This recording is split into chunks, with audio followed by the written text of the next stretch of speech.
Hey guys, welcome to week 11 of business updates and ecom news. And man, there is so much to discuss this time around, specifically things that are happening in my company, but there's also a lot of really important stuff happening in the ecom space that I'm gonna try to share and break down for you guys. Last week I was in Las Vegas for a show called SEMA.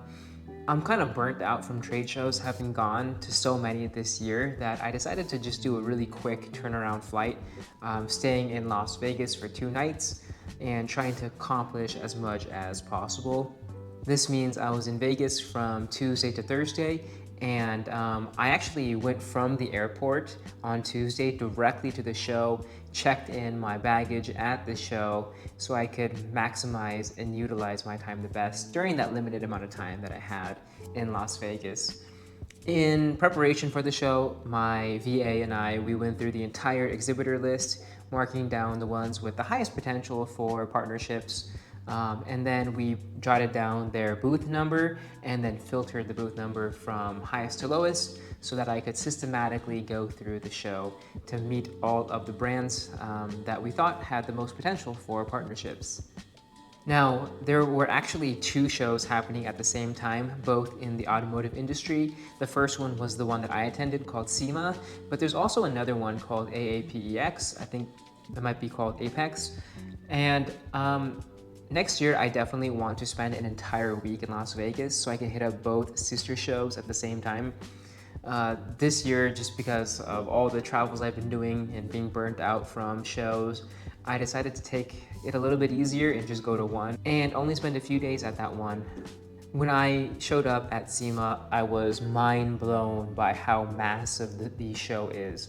So SEMA takes place at the Las Vegas Convention Center, which is already really big. There's a north wing, a south wing, and a west wing. And the halls are so far apart that you have to take this underground tunnel called the Las Vegas Loop to get from one side of the convention hall to the next.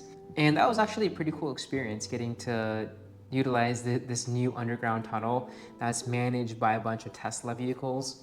Now, I don't think Tesla has any actual involvement in the project besides just providing the vehicles for the Las Vegas Loop, but it was a really cool concept and something that I think they should implement here in San Francisco because it does get very congested here with traffic.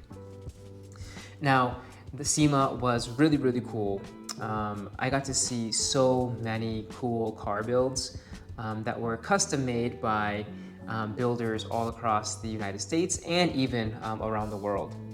I definitely am not a car guy, and so I was super out of my element, but even someone like me who doesn't have an affinity for cars can still appreciate a really beautiful vehicle when I see one. And during the show, I found myself just being captivated by all these really cool cars with candy coat paint jobs, beautiful renovated interiors. It was definitely a nice break in between talking to different brands by just browsing the cars on display. Now, with that being said, I have a ton of follow-ups to make with all these business cards of contacts that I met at SEMA, and so that's kind of what I've been working on ever since I got back to California. One of the interesting things about going to a show like SEMA is that because it's so niche in auto mechanics and auto parts, which is a world that I know nothing about, I oftentimes found myself kind of being a little bit nervous in approaching brands. There are so many specifications and technical components and knowledge required in the industry, and I think it would be easy for them to kind of smell out someone who's not a native in the industry, kind of like myself. And one of the ways that I sort of navigated through that is by trying to keep the conversations in the realm of knowledge that I'm most familiar with, and that's just business, that's wholesale, that's retail, and that's e-commerce. So what that would kind of look like is just sort of steering the conversation to be more about those four topics. An example of that would be approaching a brand and then asking them about wholesale programs, whether they wholesale to distributors or if they do wholesale directly. And then if they try to get into more specifics about product lines, I can just bring it back to how they go to market for that product line and what their strategy is. So a typical conversation would be like, okay, wow, that's a really cool line of products you have here. How are you going to market with this line of products? Is this being sold to distributors? Are you going direct to retailers? Or are you doing any e-commerce for this product? Okay, so there's no e-commerce. Do you guys have any presence on the e-commerce space? Like, do you have an agency that's managing it for you, or do you just let your distributors sell through online? And if you kind of keep, and so those are the kind of the conversations that I would try to have, just keep it focused on business. And I typically found myself having much more success as long as I kind of control the conversation and talk about things that I'm knowledgeable in, than having them lead the conversation and then having it just become a complete, discussion about auto mechanics and the specifications of all the different parts and pieces. In addition to SEMA, I onboarded a new warehouse logistics associate. So I mentioned, I think last month, how I unfortunately had to fire the last employee I had who just wasn't a really good fit, and it just didn't really work out. But I'm actually really excited about this new hire that I have. This time it's a girl, so she is pretty smart. She's picking up tasks really quickly. She works efficiently and fast. She's very thorough. She points out mistakes. She's finding ways to improve processes. And these are all the sort of things that were kind of lacking in the previous hire. One of the things I'm most excited about for the new hire is her ability to handle the entire workflow at the warehouse. I hope soon I will be able to allow her to kind of just run autonomously and be able to handle everything at the warehouse, so I can be more hands-off and focus on new business. And she's definitely shown signs that she's capable of doing that. On day 2, I was already showing her the Amazon dashboard on how to create inbound shipments. I was showing her our shipping software called ShipStation and how to create shipments in there, and then how to link the two together to print out labels that we can put on the boxes for outbound shipment.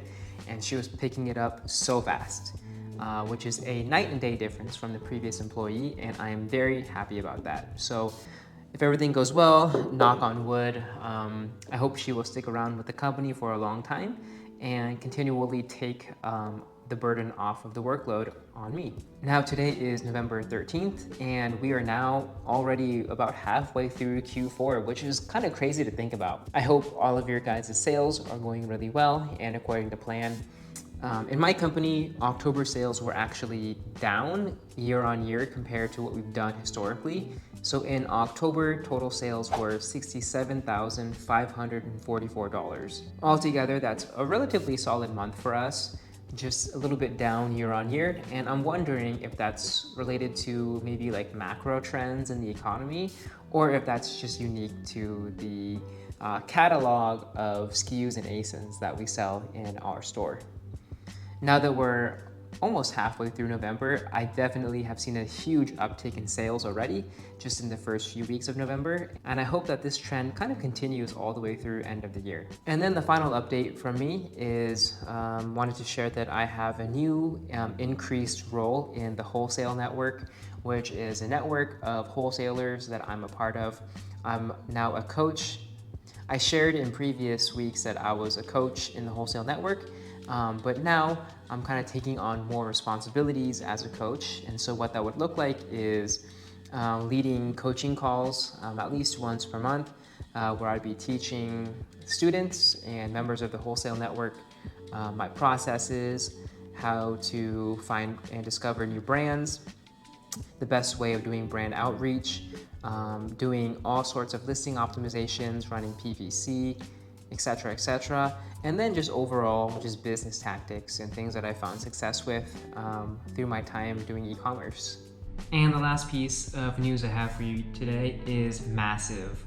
To make a long story short, selling on Amazon is going to get a lot easier for almost everyone, and that's because Amazon and the Chinese government is heavily cracking down on Chinese Amazon sellers. Now, to put this into grand context for you, last month, the Chinese government had requested Amazon to provide the government information about the sales of all Chinese sellers along with their identifying information. And now the Chinese government is going through that information and charging all these sellers because they have not been paying tax on the sales made on Amazon. In addition to that, they're also going to be paying back taxes as well because these Chinese sellers have not been paying taxes during their entire duration of selling on Amazon. A lot of these media news outlets are reporting on this incident, and they're saying that there's now widespread panic amongst Chinese sellers. Now, to put this into context, Chinese sellers are getting hit massively this year in 2025. If you remember, number one, they're getting hit by these random flip-flopping tariffs by Donald Trump. Number two, Donald Trump suspended the de minimis loophole that allowed Chinese sellers to import products into the US without having to pay customs or import taxes. And then number three, they're now getting hit by having to now pay income tax on all the earnings made through Amazon. And now what this kind of does for us sellers is that it kind of makes the playing field a little bit more even. Chinese sellers had a huge advantage because they weren't paying taxes so that they could sell their products at a cheaper cost. With that now being gone, you can probably expect prices on Amazon to increase to make up that difference from tax payments. Now, I think with this in mind, the types of business that this will likely have the most positive impact for are going to be private label sellers and people doing brand exclusive on the wholesale side. And the reason why is because the biggest competition for sales are going to be for substitute products, and that's where Chinese products shine the most because they are pretty similar to what your product might be, but they can produce it and sell it at a cheaper cost, and that's probably your biggest competition. The business model that would most likely have the least impact would be things like arbitrage and wholesale done through a distributor. And the reason why is because the price of a product is not really based on substitute products, but more so based on competition for the buy box. And so Chinese sellers getting hit harder doesn't really impact that pricing mechanic. And so this is going to be great news. I will definitely keep updating you guys in this space as more news progresses here, but I would definitely expect to see prices of products from Chinese sellers increase across the board, thus making the entire landscape more competitive, therefore hopefully making US selling products take up a bigger portion of sales.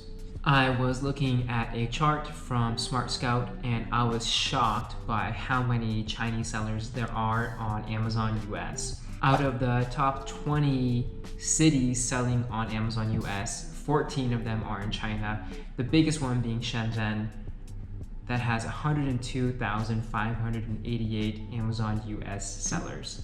That's crazy, and all these people are going to start paying taxes and it's going to be much more fair, and I can't wait. Alright guys, that's pretty much all I have for you today. I hope you guys have a great rest of your Q4. I hope your sales go really well, and I will catch you all next time.